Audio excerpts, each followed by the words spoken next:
Hi, ഇന്ന് നമുക്ക് പച്ചക്കപ്പ പുഴുങ്ങുന്നത് നോക്കാം. പച്ചക്കപ്പ പുഴുങ്ങുന്നതിന് വേണ്ടിയിട്ട് ഞാനിവിടെ എടുത്തേക്കുന്നത് 1 കിലോ കപ്പയാണ്. അതിന് തൊലി കളഞ്ഞെടുത്തിട്ടുണ്ട്. അതിനുശേഷം നന്നായിട്ട് കഴുകിയെടുത്തു. പിന്നീട് അത് ചെറിയ കഷ്ണങ്ങളാക്കി നുറുക്കിയെടുത്തിട്ട് വീണ്ടും കഴുകിയെടുത്തു. പിന്നീട് നമ്മൾ ഏത് പാത്രത്തിലാണോ വേവിക്കാൻ വെക്കുന്നത് ആ പാത്രത്തിലിട്ടിട്ട് കപ്പയുടെ മുകളിൽ വെള്ളം നിൽക്കുന്ന വിധത്തിൽ വേണം വെള്ളം ഒഴിച്ചിട്ട് അടുപ്പത്ത് വെച്ച് വേവിച്ചെടുക്കാൻ.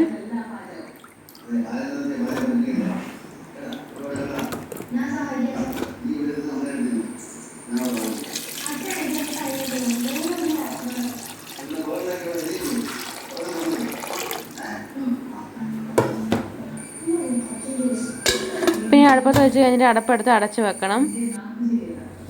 പിന്നീട് അത് തിളച്ച് കഴിയുമ്പോൾ അതിനകത്തേക്ക് ആവശ്യത്തിന് ഉപ്പുപൊടി ആയാലും കുഴപ്പമില്ല. ഞാനിവിടെ ഇടുന്നത് കല്ലുപ്പാണ്. കല്ലുപ്പ് ഇട്ടിട്ട് ഇളക്കി കൊടുത്തിട്ട് അത് അടച്ച് വെക്കണം.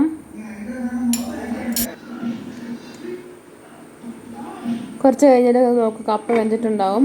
അപ്പോൾ വെന്ത് കഴിയുമ്പോഴത്തേക്ക് അത് വെള്ളം ഊറ്റി കളഞ്ഞിട്ട് നമുക്ക് കപ്പയ്ക്ക് വേണ്ടിയിട്ടുള്ള അരപ്പ് തയ്യാറാക്കാം.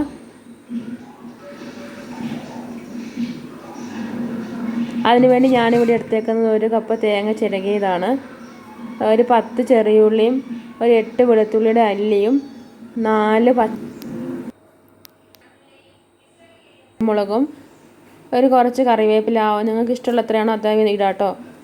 പിന്നെ അതിലേക്ക് 1/2 ടീസ്പൂൺ മഞ്ഞൾപ്പൊടിയും ആവശ്യത്തിന് ഉപ്പും കൂടി ചേർത്തിട്ട് ജസ്റ്റ് ഒന്ന് മിക്സി കറക്കിയെടുക്കും. ഒത്തിരി അരഞ്ഞു പോകണ്ട, ഒന്ന് ചതച്ചെടുത്താൽ മതി. ഒട്ടും വെള്ളം ചേർക്കാതെ വേണം കേട്ടോ അരച്ചെടുക്കാൻ.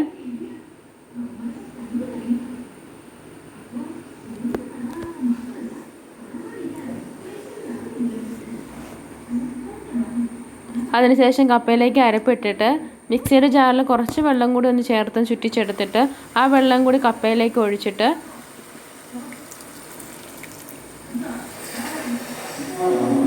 കപ്പേൻ്റെ അരപ്പ് താഴെയും കപ്പ മുകളിലും ആക്കുന്ന വിധത്തിലൊന്ന് ആക്കി വെച്ചിട്ട് അടപ്പെടുത്ത് അടച്ച് വെക്കുക.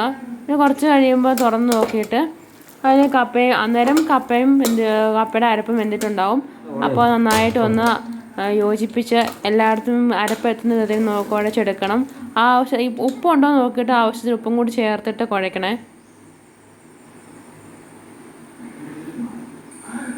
കുഴച്ചെടുത്തിട്ടുണ്ട്. ഇവിടെ നമ്മുടെ കപ്പ റെഡി ആയിട്ടുണ്ട് കേട്ടോ.